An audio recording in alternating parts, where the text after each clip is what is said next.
and commanded faith. Hello, good evening. Today I'm going to talk why the Vatican is terrified of the astral world. A plane that's most people say you can get onto the astral plane by meditation, but it's going to show you why the Vatican fears it. Because one, in my opinion, is the reason why. If somebody can get on a spiritual plane or light without going through the church, then it robs them of their power.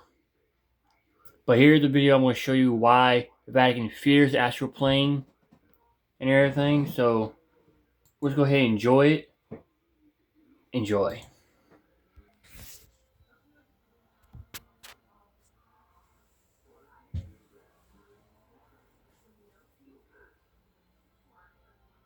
Sorry for the slow to dial up and everything. For Here you go. centuries, fears silence. Why it insists that visions, dreams, and whispers from beyond must come only through its chosen voices.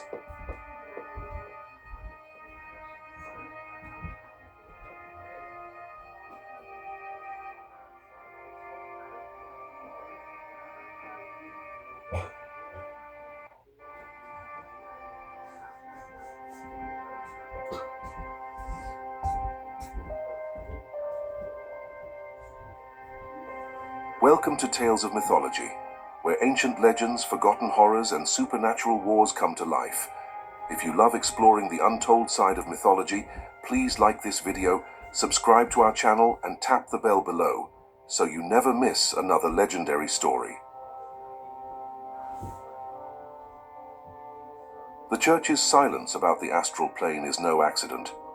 For centuries, theologians and mystics wrote in secret about visions that defied doctrine, experiences of leaving one's body, traveling through unseen realms, and confronting beings that claimed to be angels, yet spoke in riddles. In Theosophy, 1875, Helena Blavatsky described the astral as a world of forms born from human thought and desire, half heaven, half nightmare. The Church dismissed her writings as heresy. But what if she wasn't wrong? What if the so-called heretics were the only ones willing to speak the truth about what lies behind the veil? In the Dark Ages, monks recorded encounters they were forbidden to describe. They called them the temptations of sleep, moments when the soul wandered too far during prayer. They spoke of feeling pulled from their bodies, watching themselves kneel before the altar, and seeing shadows shaped like men whispering from the corners of the chapel. These were not dreams. They were trespasses into forbidden territory. As early mystics wrote, "He who looks upon the invisible without permission may not return whole." That warning was not metaphorical, it was survival advice. Because beyond our waking world lies a reflection, a fragile film of consciousness the ancients called the world behind the world. It is layered upon our own like skin over bone. In Kabbalistic tradition, this plane is Yetzirah, the realm where angels act and souls take shape. Yet even the Kabbalists feared it. Creation does not care what it creates, they wrote, and neither does the astral. In that space, thought becomes matter, desire becomes weapon, and every unspoken fear gains a face. The Church feared this not because it was false, but because it was true. The priests who ventured too far beyond Scripture returned, changed. Some called it enlightenment. Others called it madness. They spoke of radiant beings made of light that offered wisdom in exchange for obedience. "They know your name," one monk confessed in an apocryphal text preserved by the Vatican archives, "and they know the shape of your faith." The Church declared such visions to be demonic temptations, but perhaps they were something else, something older than angels, older than God's image itself. Throughout centuries, mystics like Dion Fortune and Aleister Crowley described the same phenomenon, that the moment one leaves the body, one becomes visible to things that dwell there. Fortune wrote, "The mind that leaves its shell shines like a beacon to the unseen." And light always attracts something. Some called them elementals, fragments of emotion given form. Others named them larvae, parasites that cling to the living. The Church would later redefine these entities as demons, simplifying what it could not control. But demonization was a convenient disguise. It hid the truth that the astral is not hell, but a mirror. And mirrors don't just reflect, they reveal. So why did the Church bury these teachings? Because the astral plane challenges its monopoly on salvation. It tells humanity that divinity is not confined to cathedrals, but exists within the silent corridors of consciousness. That the soul can walk without priests, see without prophets, and speak without intermediaries. To accept that would dismantle centuries of authority built on fear. It's easier to condemn than to confess that heaven might not be above us, but beside us, whispering through the walls. Blavatsky once wrote, "Those who enter the astral without discipline invite ruin, for they are no longer alone." The Church took her words, stripped them of their warning, and replaced them with dogma. Only the sanctified may commune with spirits. Yet history shows that the sanctified are often the most haunted. The astral is not a realm of salvation. It is a realm of reflection, and reflection is dangerous for those built on illusion. Perhaps this is why the Church crafted its silence.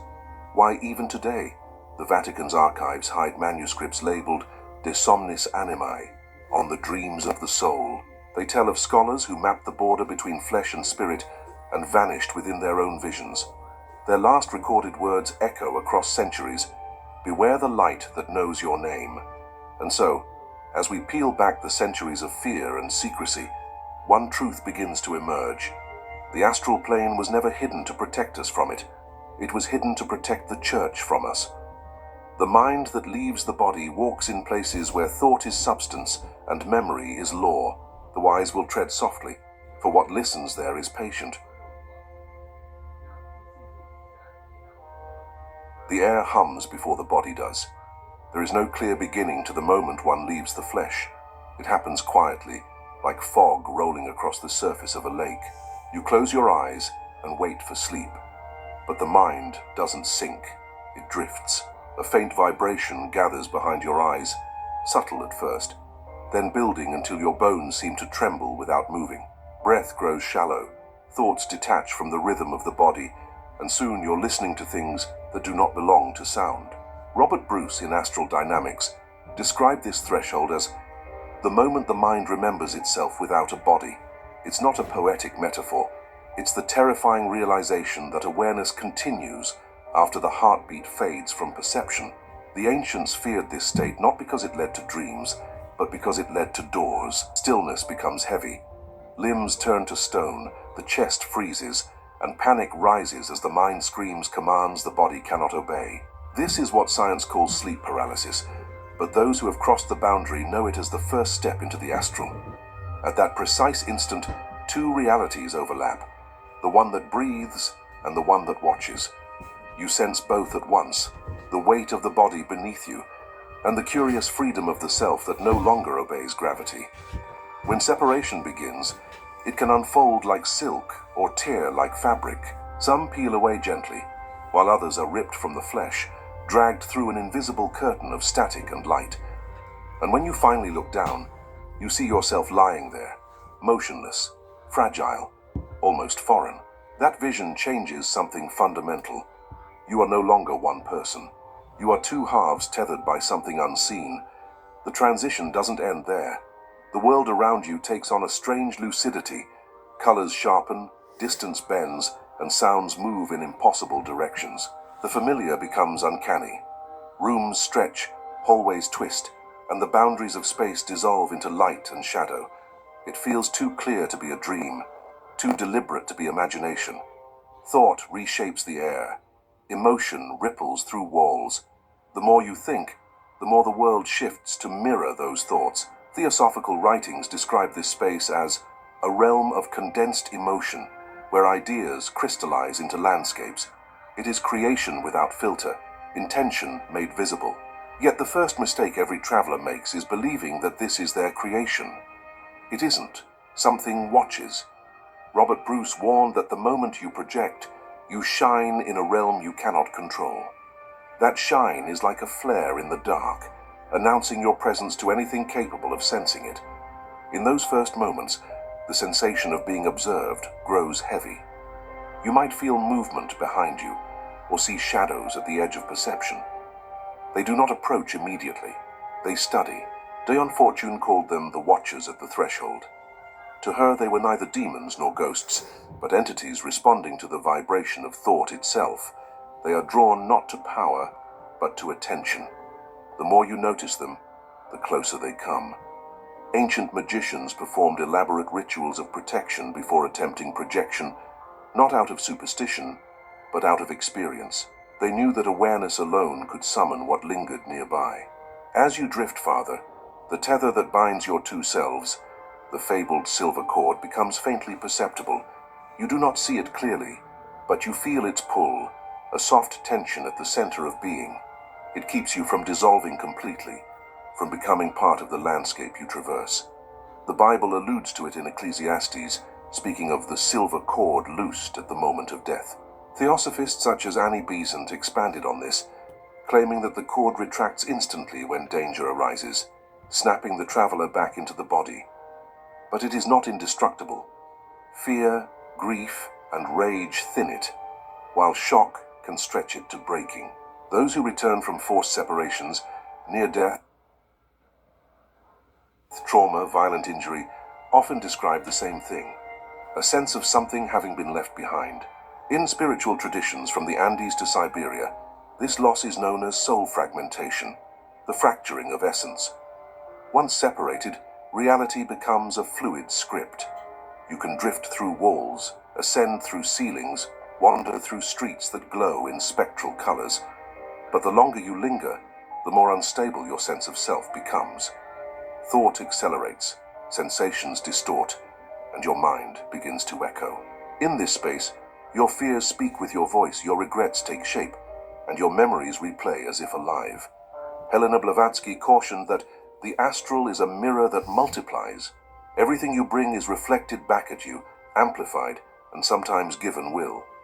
Many travelers report encountering versions of themselves, distorted, sorrowful, or malicious, formed from fragments of emotion too long ignored.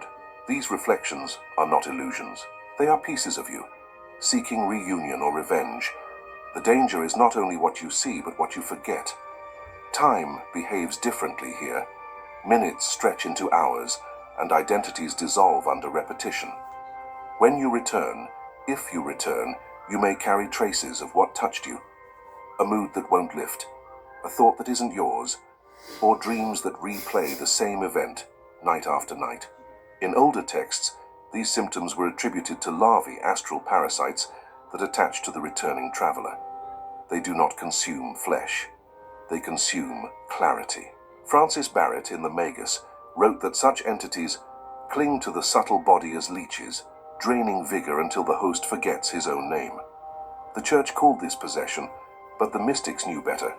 It was contamination from contact with an environment that responds to consciousness like water to light. Still, the most haunting reports speak not of attachment, but of replacement. Walk-ins, they are called, beings that wait for opportunity.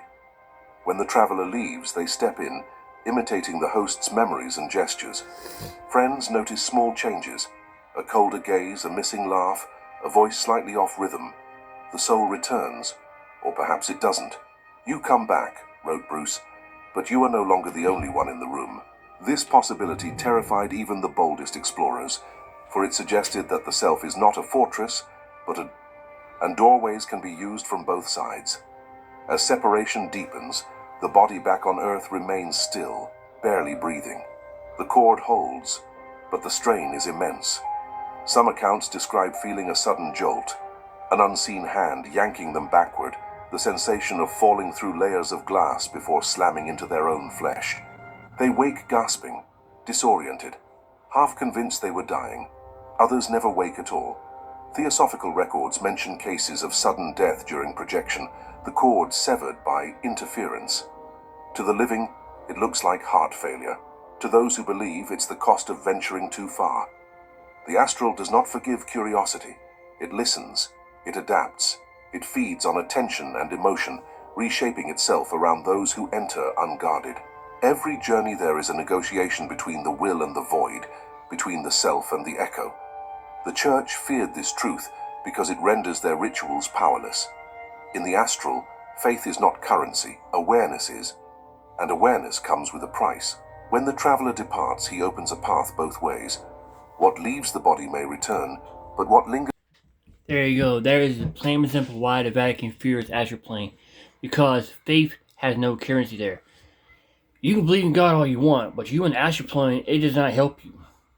Only your awareness does. That's the main reason why the Vatican works so hard to get rid of a lot of these non-Christian beliefs. Because they do not want to be put out of place. They want the spotlight. Let's go ahead another minute right here, back to it. And to walk within. In the astral plane, silence is never empty. It listens, vibrates, and waits for a thought strong enough to answer. What many mystics called enlightenment was often only the first phase of exposure, the realization that consciousness alone was not the only thing alive there. Robert Bruce described it as a wilderness of awareness, a realm populated not by ghosts of the dead, but by entities born from emotion itself. The Theosophists called them elementals, creations of thought so persistent that they learned to survive independently. In their rawest form, they are emotion made shape, envy, despair, obsession, given motion and purpose. They are not evil by nature, but they hunger for attention, for recognition, for energy. To notice them is to feed them, and to fear them is to invite them closer. Dion Fortune wrote that, in the astral, every emotion is magnetic. What you feel becomes what you attract. The calm drift toward light. The fearful are surrounded by shadows. The unguarded wander into mazes built from their own anxieties. And yet, among these thoughts,